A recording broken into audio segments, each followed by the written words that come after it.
Olá, ouvintes! Começando mais um episódio do Tá de Clinicagem, seu podcast semanal de atualização e revisão em medicina interna. Meu nome é Rafael Coelho. Eu sou o João Mendes. E eu sou o João Urbano. Mais conhecido como Joca, né? Agora que tem dois Joões aqui na mesa, né, hoje. Então o Joca aí fica com o apelido. É um prazer ter você de volta, Joca, aqui com a gente. Valeu, pessoal. Prazer é meu estar de volta aqui. Tá de volta porque tava de férias, né? Isso aí. Eu vi suas fotos. Foi lá pra Natal? Exatamente. Fui rodar o Nordeste todinho, volta pra casa. Se fosse só Natal, meu amigo, o magnata aqui rodou o Nordeste inteiro. Quase que passava o carnaval. Chegou corado, rapaz.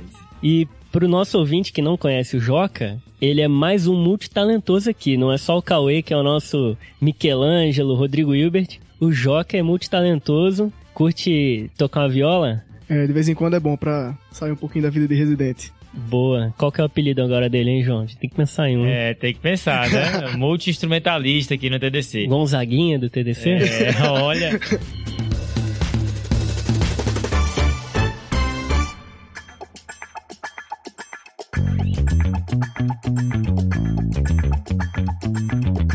Mas a gente também tem um anúncio importante pra fazer, né, Rafa? Temos, João. A gente tem um anúncio super importante. O Cometa Harley vai passar de novo no mundo do TDC. Aí, o TDC vai lançar novamente o curso de pronto atendimento. Dessa vez uma expansão, né, com novas aulas. Agora a gente vai ter aula de perna vermelha, dor torácica e doenças sexualmente transmissíveis. Fica atento nas nossas redes sociais que a gente vai ficar lembrando também você aí da data de lançamento do curso, pessoal.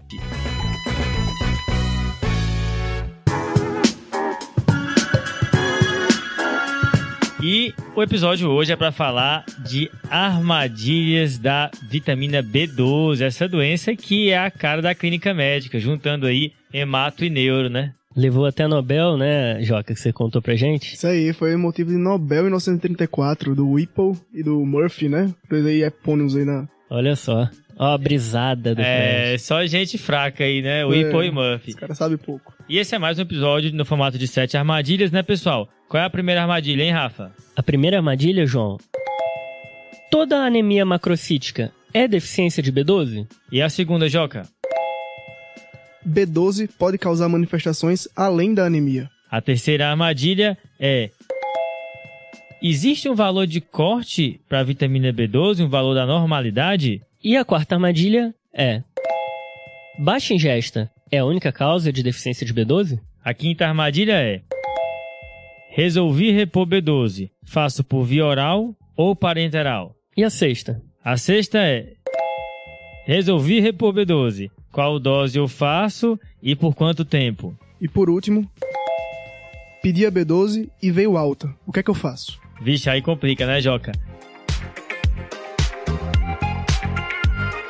Mas, Rafa, entrando aí na primeira armadilha, né?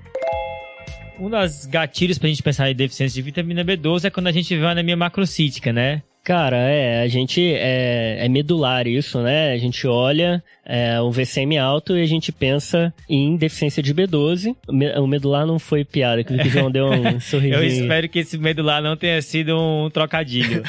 Para começar explicando a anemia macrocítica, pessoal, eu queria aqui até apresentar um algoritmo que a gente viu no New England, né, João? Uhum. Que começa da seguinte forma: a causa é megaloblástica ou não? As causas de anemia macrocítica megaloblástica, a gente tem as duas principais, que são deficiência de vitamina B12 e ácido fólico. Uhum. E aí vão ter algumas alterações mais específicas que indicam que é por dificuldade na divisão celular, né? A gente pode ter neutrófilo hipersegmentado, macrovalócito. Só que tem uma terceira situação e que a gente tem que pensar que também é megaloblástica. São medicamentos. Tá, e quais são esses remédios, Rafa? Acho que a melhor opção é olhar a prescrição do paciente e ir procurando um por um para ver se eles causam, porque a lista é grande. Mas lembrar aqui da hidroxiureia, do metotrexato e diazotioprina e micofenolato. São drogas de vez em quando a gente vê por aí, né? Que a gente vê por aí. Beleza, então a primeira coisa é ver se essa anemia macrocítica é, de fato, uma anemia macrocítica por anemia megaloblástica, né? Que tem essas alterações na hematoscopia, você falou. E se tiver, aí a gente pensa nas duas vitaminas e nos remédios. Mas e se não for? Estamos do outro lado agora do algoritmo. As causas não megaloblásticas. O passo seguinte aqui é a gente olhar o índice de reticulócitos, né? Uhum. Reticulócito é a hemácia jovem. Sim. Ela é um pouquinho maior do que a hemácia normal. Tá. E isso vai fazer com que a máquina interprete que as hemácias estão maiores do que o normal e vai aumentar o VCM. Mas, na verdade, esse aumento do VCM é às custas do aumento do número de reticulócitos. Tá, beleza. E o reticulócito aumenta ou quando você tem anemia hemolítica ou quando você tem algum tipo de sangramento, né? Aí a resposta aí vai ser, de fato, uma reticulocitose. Mas, Rafa, se eu tiver uma anemia macrocística que não é megaloblástica e nem tem reticulocitose, o que eu devo pensar? João, anemia macrocítica, que tem VCM alto e que não é megaloblástica e que o reticulócito tá baixo, não é por culpa do reticulócito, podem ser principalmente 4 coisas. Quais são? Manda aí. Síndrome mielodisplásica, Tá. hipotireoidismo, doença no fígado, que é lembrado do paciente com história de alcoolismo, Ok. e deficiência de cobre. Opa, meteu uma deficiência de cobre e a clinicagem veio forte. Essa daí acho que é o diagnóstico que você... é de rodapé, né?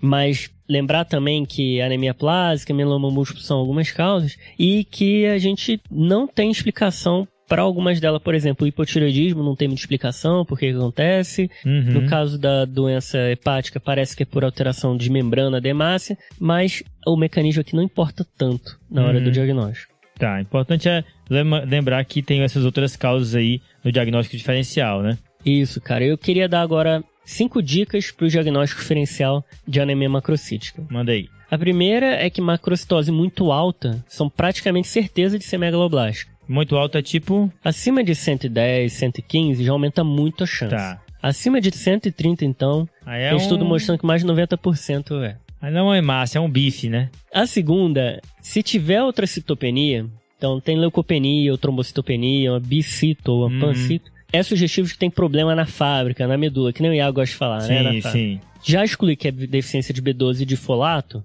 deve ser síndrome mielodisplásica. Beleza. Boa. A terceira é que, se você achar células em alvo, lembra de doença hepática. Ok. A quarta são os neutrófilos hipersegmentados, que aí lembrar da megaloblástica, lembrar dos medicamentos que também causam, além da B12 e do ácido fólico. E a última dica é que neutrófilos hipolobulados, assim, é o contrário de hipersegmentado, também aponta para mielodisplasia. Beleza, Rafa. Dicas valiosas aí pra guardar no bolso, né? Mandar na hora da visita. Mas, Joca, a segunda armadilha, que a gente cai bastante, inclusive, é que deficiência de vitamina B12 faz muito mais coisa além de anemia, né? Não é à toa que você está nesse episódio também, né? Agora neurobrilha.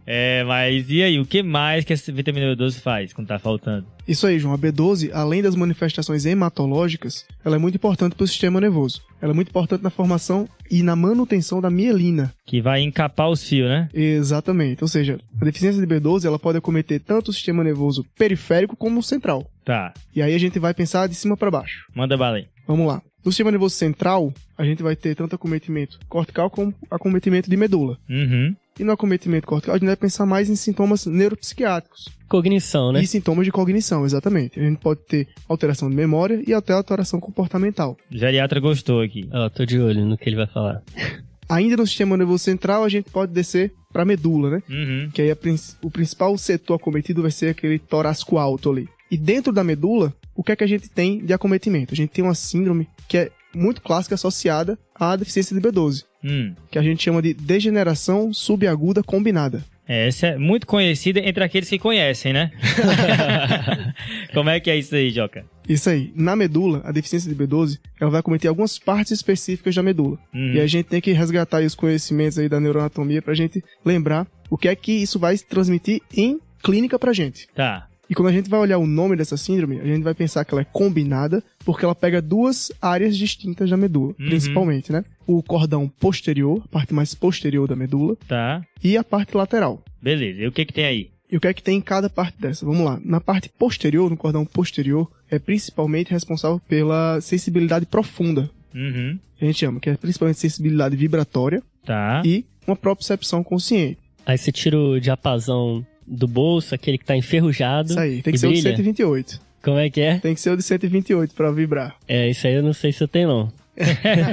Beleza, o tato vibratório aí, né? A propriocepção. E o lateral? E o lateral a gente vai ter os sintomas piramidais, né? Tá, então é coisa motora, né? Isso, coisa motora. Principalmente, aí vai ser, o clássico seria uma paraparesia espástica. Beleza, então a gente pode esperar aí que tenha alteração de sensibilidade e motricidade combinadas dessa maneira. Então é um paciente que vai chegar com queixa de fraqueza de membros inferiores, desequilíbrio, talvez quedas. Isso, e uma clinicagem boa, um desequilíbrio, que é principalmente quando você tira a pista visual daquele paciente. Manda fechar o olho. Isso, que é a manobra clássica da neurologia, que é a manobra de Romberg, né? O paciente tem um Romberg positivo. Romberg. Ou o paciente pior à noite, né? Tem tido quedas quando vai pegar água à noite na cozinha, quando acorda e tudo mais, né? Mas você falou que também pega a parte periférica, né, Joca? Isso mesmo, João. Pode pegar o sistema nervoso periférico também, dando um padrão misto aí, tanto de neurônio motor inferior, como do acometimento medular que a gente comentou. Tá, então pode também entrar no diagnóstico diferencial das polineuropatias. Isso, exatamente.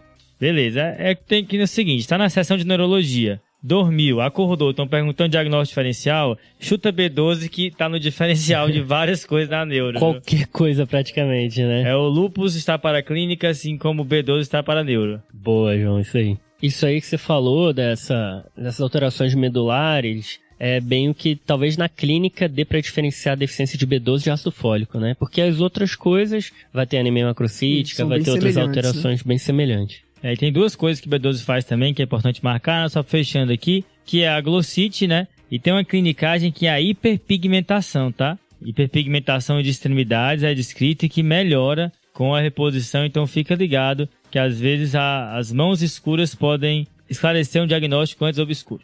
Aí o clinicão brilhou, né, Joca? Eu tô até sem graça aqui. E também pode dar úlcera oral, né, João? Um negócio que às vezes sai descrito aí, que você lê. Então, glossite, úlceras orais, hiperpigmentação. Boa.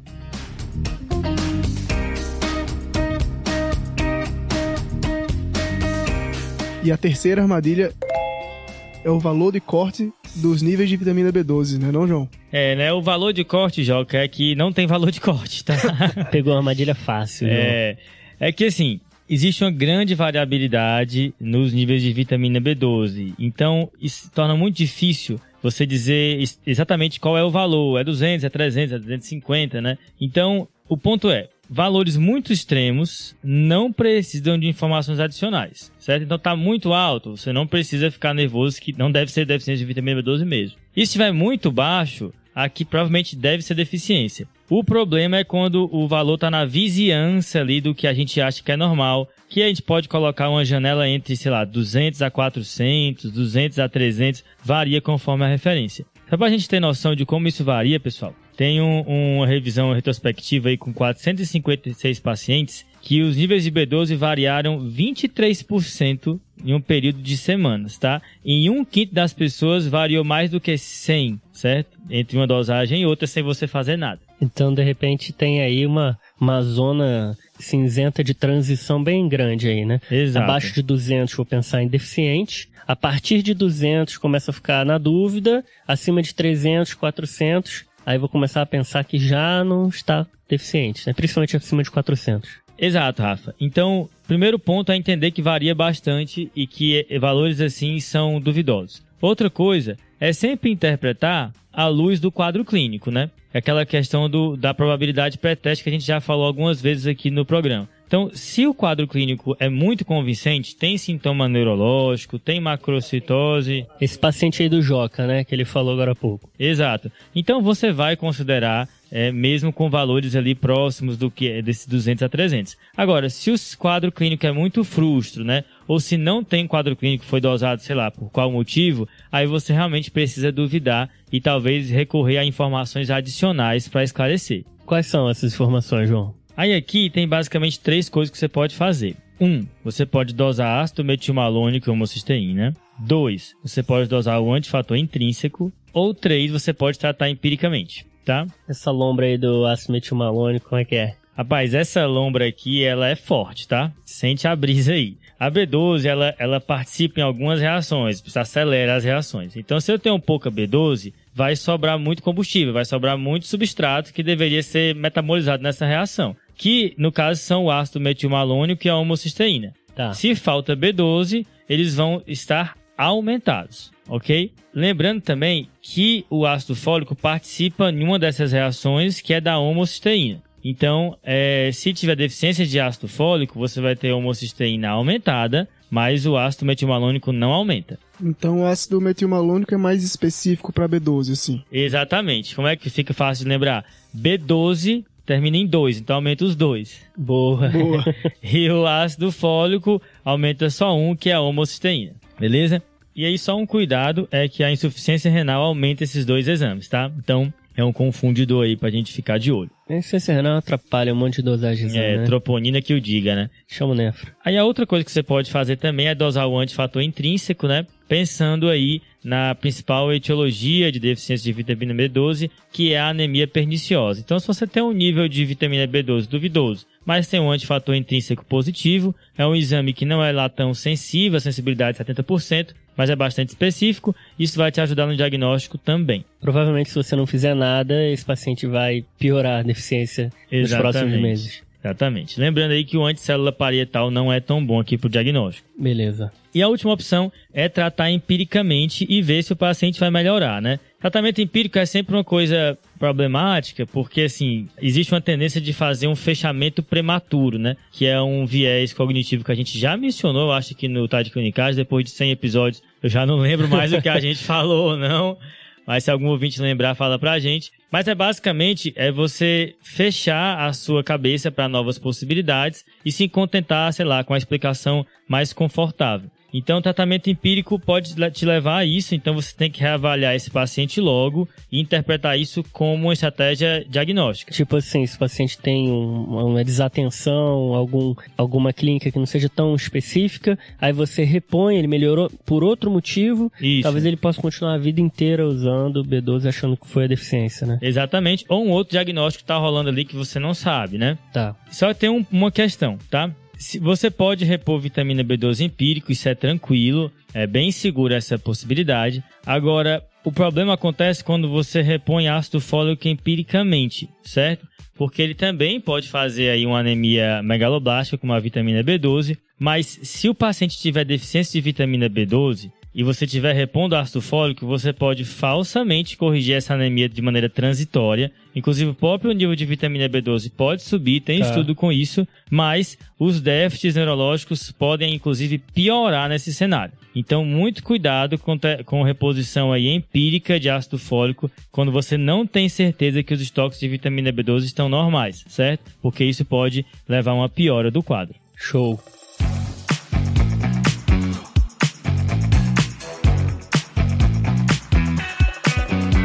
E agora vamos para a quarta armadilha, né? Que o João já deu um spoiler. Qual é que é a quarta armadilha, Rafa? Foi sem querer. A quarta armadilha, pessoal, é a seguinte. Não é só ingestão baixa de B12 que causa deficiência de B12. Esse é um clássico, né? Esse menino tá muito fraco, precisa de uma vitamina. Vitamina. Eu acho que assim, é intuitivo, quando a gente vê que uma vitamina tá baixa, a gente pensa, será que tá entrando vitamina? Será que a ingesta tá adequada? Mas normalmente não é o que acontece na vitamina B12, né? Isso é uma falsa crença, né, Rafa? Existem 2 principais motivos para o paciente estar com a B12 baixa. Tá. Ou ele não está ingerindo, ou ele não está absorvendo. Ok. E se ele não estiver ingerindo, aí eu vou pensar que possa haver uma dieta vegana, porque a B12 é de origem animal. O vegetariano consegue a B12 por ovo e outros alimentos. Então é mais algo do vegano que tem uma dieta mais restrita. Tá. Agora, para entender as causas fora da dieta, a gente tem que pensar que em algum momento do trajeto ali, da boca até o ilho, onde a B12 é absorvida, deu algum problema. E o que pode dar ruim nesse caminho aí? Eu pensei assim em 3 etapas, tá? Na primeira etapa, a B12 no alimento está junto das proteínas da dieta. Então, no estômago, ela precisa de acidez para ser clivada e ela seguir o trajeto dela, porque se ela ficar junto das proteínas, ela não vai ser absorvida. Beleza. Então, doenças que diminuem a acidez do estômago causam deficiência de B12. Principalmente medicamentos. Então, inibidor de bomba de próton, que o omeprazol é o clássico. Esse é que fica rolando na prescrição aí sem fim, né? Fica sem fim e pode dar problema por causa disso. Ranitidina, que é bloqueador H2, antiácidos. Essas medicações podem causar por esse mecanismo.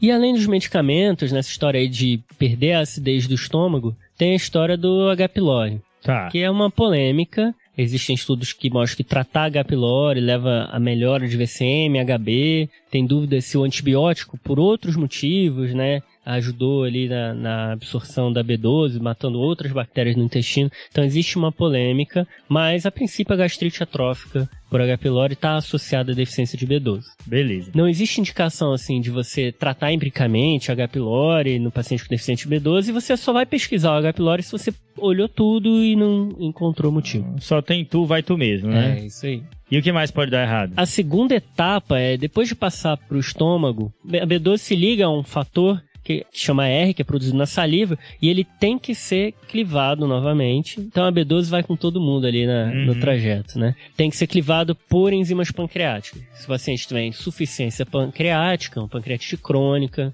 por exemplo, paciente com alcoolismo, ele também não vai conseguir absorver a B12 direito. E aí depois de se sair fora do fator R, vai se ligar ao fator intrínseco. Tá. E aí o fator intrínseco que você já comentou, João, é a principal causa de deficiência de B12, que é a anemia perniciosa, que é aquela doença que atrapalha a produção de fator intrínseco porque tem anticorpos contra fator intrínseco, é uma doença autoimune. A anemia perniciosa, né? Gastrite atrófica autoimune, você tem uma destruição aí dessas células que produzem fator intrínseco no estômago, né? E aí você já até adiantou, João, tem o anticélula parietal, né, um anticorpo que não é muito específico e positivo em outras doenças autoimunes, até em pacientes saudáveis tem esse anticorpo positivo, mas o específico é o antifator intrínseco. Ele não é muito sensível, é em torno de 50% a 70%.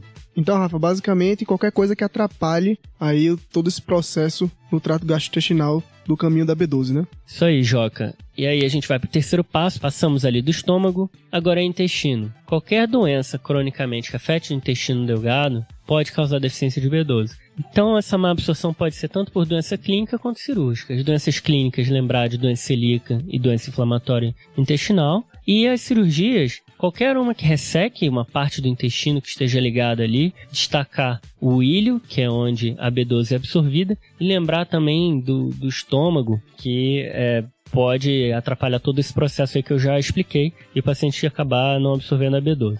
Então a bariátrica é uma cirurgia que pode mexer tanto em estômago quanto no intestino, e o paciente precisar repor aí o resto da vida a B12. Tem outras cirurgias, né, Joca, que pode causar isso. Isso mesmo, Rafa.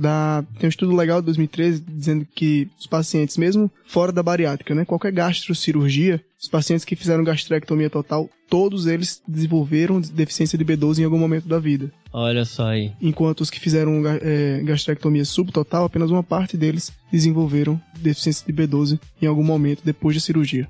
Às vezes que eu vi isso, assim, é paciente que fez bariátrica há um tempo, aí perde o segmento por algum motivo, sei lá, questões outras, e aí volta um tempão depois sem tomar suplemento vitamínico, que aí volta com o quadro. Já vi isso algumas vezes. Mesmo. E tem também um medicamento, gente, que ele reduz a absorção no ilho da B12. Eu não sabia que era esse o mecanismo, mas é a famosa metformina. Ah, tá. Assim, Rafa, você quase comprou uma briga aqui comigo, porque se tivesse falado mal da dipirona, eu ia sair dessa mesa. Não pode falar mal desse remédio na minha frente. Não é dipirona, João. Metformina, ela também é uma queridinha, tá? É uma queridinha. Só que ela não tá no primeiro lugar aqui, só quem ocupa esse local é a dipirona. É a queridinha mesmo, João. Pra quem ouviu o episódio 15. Olha só. O nome do episódio é Segunda Droga Diabetes. Tipo, não mexe com a metformina. Ninguém mexe esse remédio. A metformina, já com 3, 4 meses de uso, já pode ter diminuição sérica da B12, tá, gente? Claro que assim, os estoques são grandes, a clínica só vai aparecer depois de 5 a 10 anos de uso. E o ADA, aquela referência americana, na diretriz de 2022, tá lá. Tem que dosar anualmente a B12 nos pacientes que usam metformina, segundo a opinião do ADA. Boa, essa é uma clinicagem importante, porque não é raro os pacientes usarem metformina durante muitos anos da vida, né?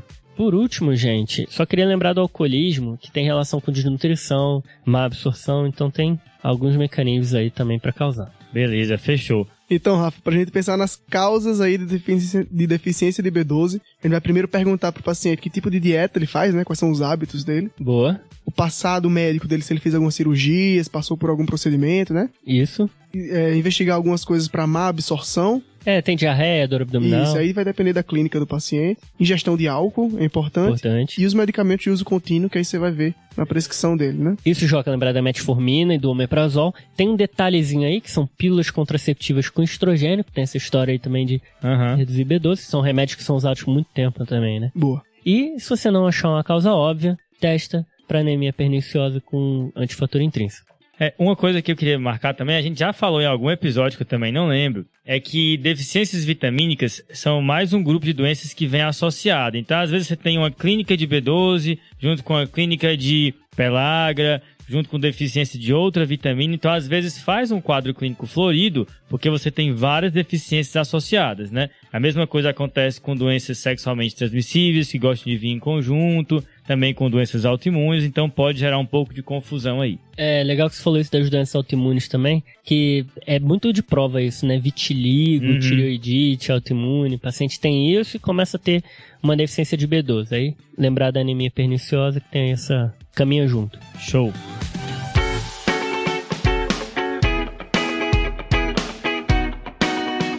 Então, João, a gente já falou da clínica, das causas, e a próxima armadilha vai ser sobre tratamento, né?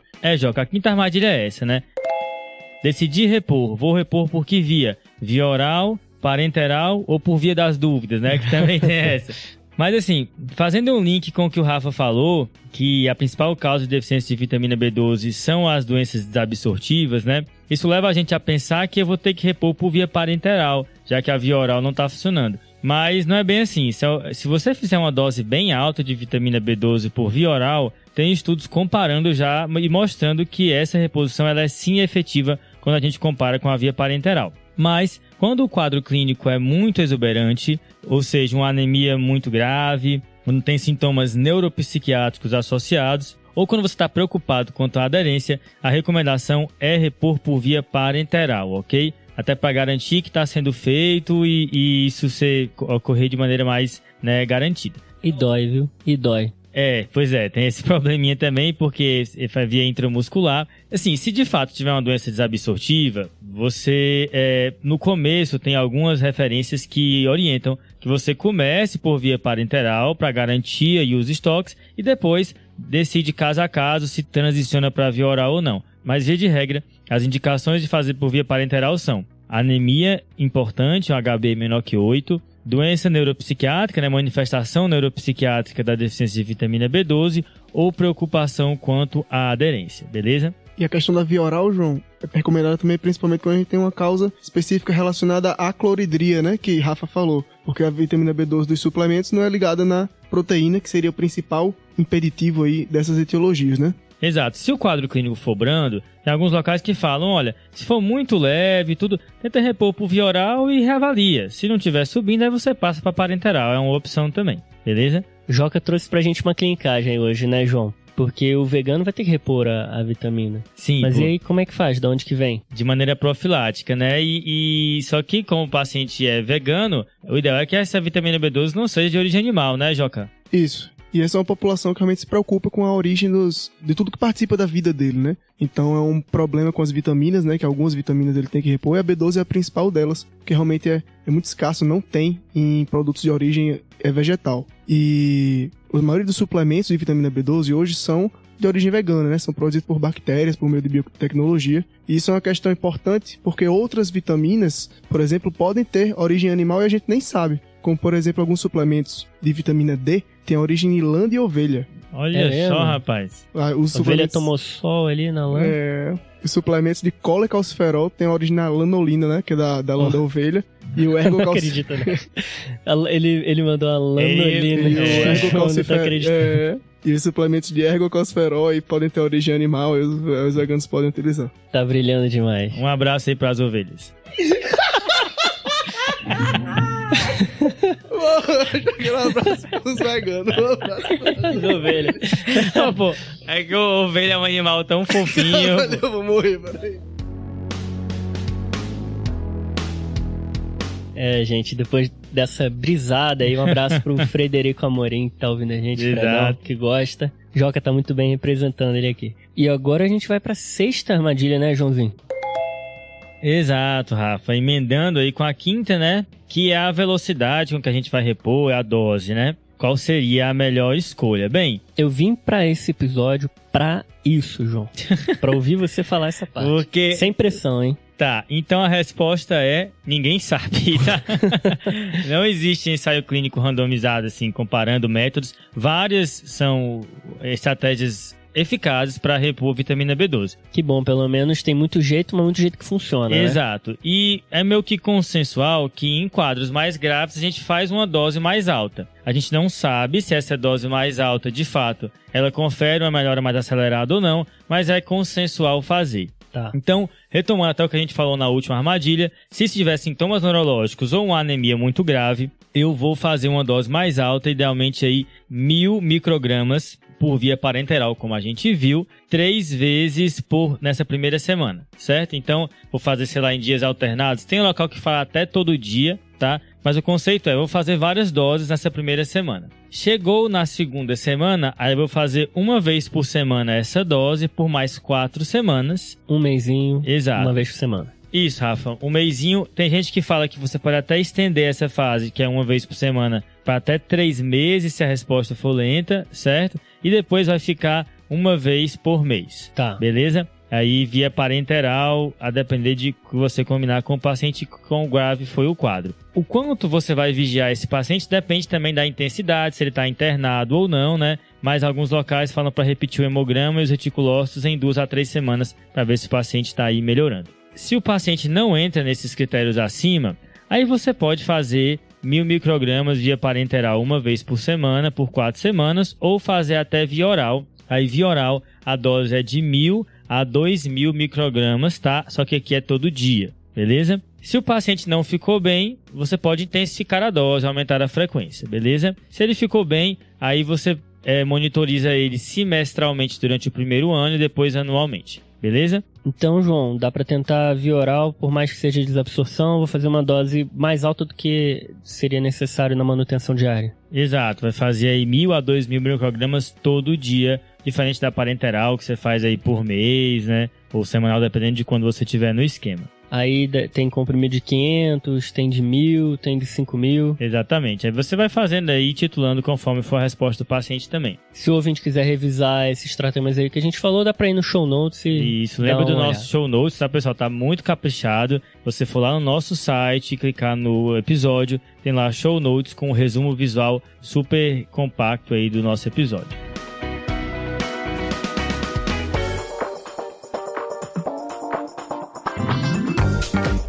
E a última armadilha, Joca, é quando a B12 vem surpreendentemente alta, né? O que a gente faz? E agora, né, João? Quando a gente pede a B12 e ela vem alta, o problema começa quando a gente vai tentar definir o que é uma B12 alta, né? Tá. Tem algumas referências que falam de 750, outras acima de 950 picogramas por ml aí, que é a medida geralmente utilizada. E a gente tem que lembrar também que não é uma coisa muito rara, não. A gente tem estudos que dizem que tem prevalência em paciente hospitalizado, que pode variar aí entre 10% e até 18%, 20% dos pacientes hospitalizados com B12 elevada. De vez em quando aparece, né? Tem uma B12zinha dosada ali e ela vem ali no nível que emociona. Isso aí, muitas vezes a galera joga debaixo do tapete, finge que não viu, né? Exato, mas isso é problemático em si, a B12 alta? Então, a B12 alta em si, as consequências não são muito estudadas e a gente não tem manifestações clínicas muito importantes aí da B12 elevada. Tá. Mas é uma coisa que pode acender uma lanterna aí pra gente procurar algumas causas que podem levar a B12 elevada, né? Como se fosse um sinal pra gente procurar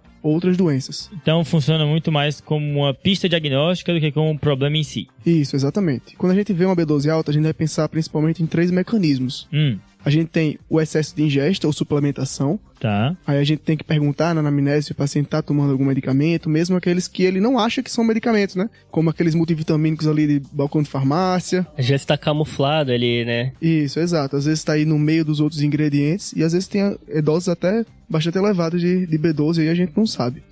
Outro mecanismo seria a liberação por um reservatório endógeno. E aí principalmente a gente vai pensar na principal doença que se relaciona à B12 elevada, que aí são as hepatopatias, né? Tá. Então a B12 ali ela é estocada no fígado normalmente, uma doença ali pode jogar para fora e para circulação. Exatamente, tanto cirrose como malignidade do fígado, certo? E o terceiro mecanismo, a gente vai pensar nas proteínas que transportam a B12 no nosso corpo, seja por excesso de produção, seja por uma diminuição do clíris, né, do clareamento dela no sangue. E aí, entre as principais causas relacionadas à B12 alta, dentre esses 3 mecanismos, a doença mais relacionada realmente são as doenças hepáticas. Tá. Tanto a cirrose, e dentro das malignidades aí a gente tem o carcinoma hepatocelular, e as metástases hepáticas também estão relacionadas a esse tipo de problema aí. Beleza, então, Joca. Viu B12 alta, se não estiver tomando B12 demais, eu tenho que pensar em alguma doença hepática, né? Mas se não for o fígado, Joca. Isso, e se não for nem ingestão exógena, nem doença hepática, a gente pode pensar também em causas hematológicas, né? Tá. E dentre as causas hematológicas, aí as doenças mieloproliferativas são importantes de a gente pensar, né? Beleza. LMC,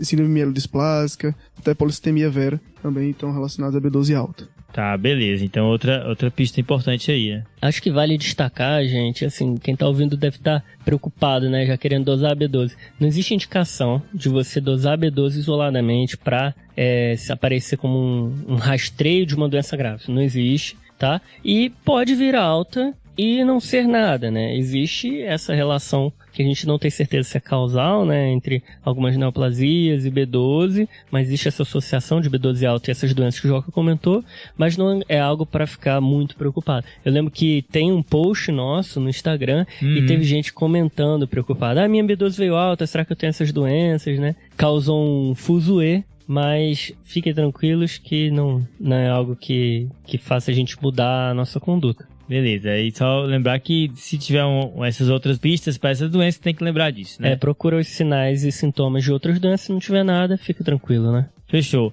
7 armadilhas de vitamina B12.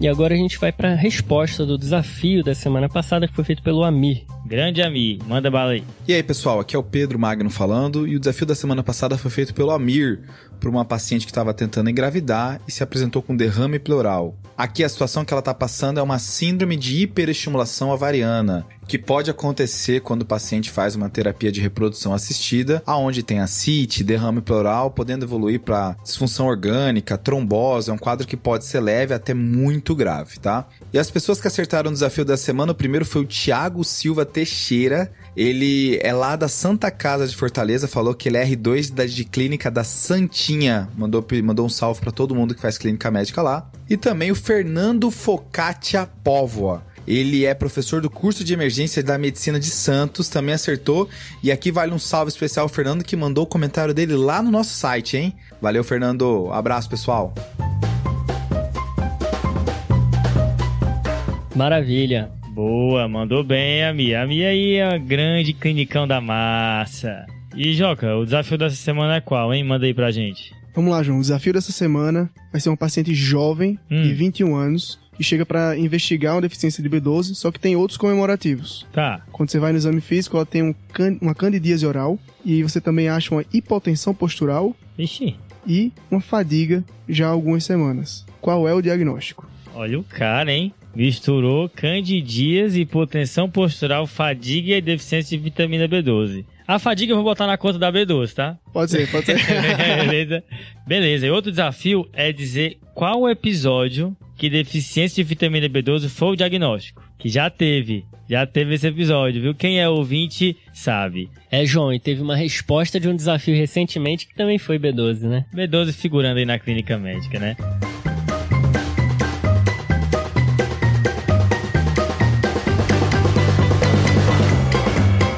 E você tem salves? Manda aí, começa, Joca, você. Vou começar meu salve de hoje aqui, mandando um salve pra galera que eu fiquei devendo, que ficou com raiva da última vez que eu vim aqui. Bem-vindo ao TDC. Isso aí. Todo mundo tem raiva da gente que não manda salve.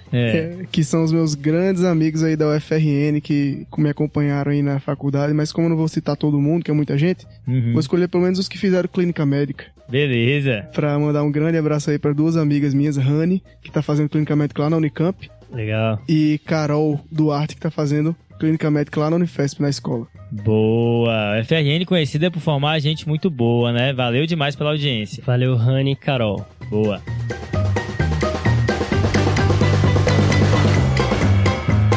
E você, João? Tem um salve especial aí, né?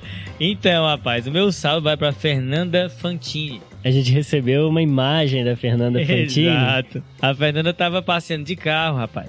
e ela viu aí um local que tinha uma oficina escrito João Mendes, né? E eu recebo, inclusive tem uma cachaça chamada João Mendes, não sei se vocês já viram. Tu merece royalty aí dessa cachaça. Rendinha extra. E eu recebo mensalmente uma foto dessa cachaça de alguém que viu. E agora também tem a oficina, né? Não dá pra ver só de... Sobral, né? Em Sobral, lá no Lugar Ceará. frio, danado. É, terra boa demais. Então é isso, pessoal. Tem que diversificar aí as fontes de renda. Mais um abraço. Um abraço, Fernanda. Obrigadão pela audiência. E o meu salve, João, vai para um estudante de medicina que já deve ser médico. Opa! Se tudo deu certo. Porque ele era do 6º ano em novembro. Quando ele mandou essa mensagem pra gente, é o Vitor Lobo Dantas, ele é lá da Faculdade Baiana, deve estar terminando a faculdade agora, né? Ele pediu um salve também pro Matheus Lago, que, segundo ele, é o maior divulgador do TDC em toda Salvador. Segundo ele, conhecido como o Deus da Quinca Média. Aí sim, hein? Valeu demais pela audiência. Ele pediu um abraço pro amigo dele, Matheus. Então fica aí um salve, Matheus Lago e Vitor Lobo. Falou, galera. Obrigado. Boa, valeu, pessoal. Obrigado aí por todos os divulgadores do TDC nesse Brasil inteiro. Valeu demais, pessoal. Não esqueçam aí de seguir a gente nas redes sociais, Instagram, YouTube, Twitter. Marquem também a gente, divulguem o nosso trabalho e ajuda bastante. Mostrem para alguém que pode aprender junto aí com a gente. Inbox a gente gosta de receber no Instagram, no Twitter também pode interagir com a gente. E fica ligado aí no curso de pronto atendimento. Valeu? Falou. Valeu, Joca. falou, Valeu, João. Valeu.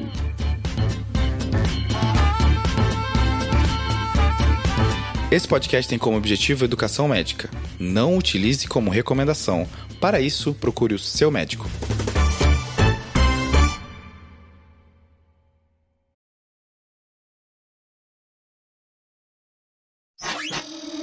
Essa é uma produção do Bicho de Goiaba.